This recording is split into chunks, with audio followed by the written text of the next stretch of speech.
ख़वातीन हज़रात, एक बहुत सी मशहूर गज़ल हाज़िर खिदमत है। इस गज़ल को लिखा है परवीन शाकर ने।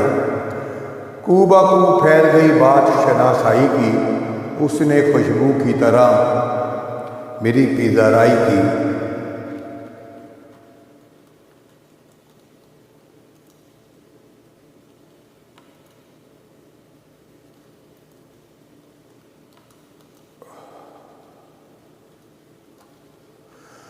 कूबा कू फैल गई बात शनासाई की, उसने खुशबू की तरह मेरी पिज़ाराई की।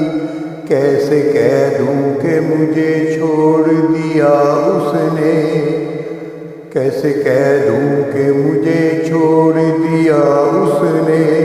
बात तो सच है मगर बात है रुसवाई की।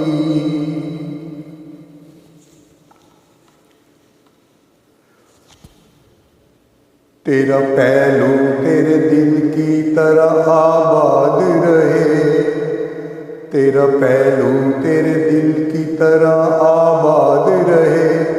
तुझ पे गुजरे न क़यामत शब तन्हाई की।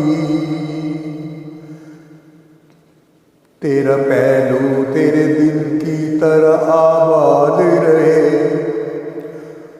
वो कहीं भी गया, वो कहीं भी गया, लौटा तो मेरे पास आया।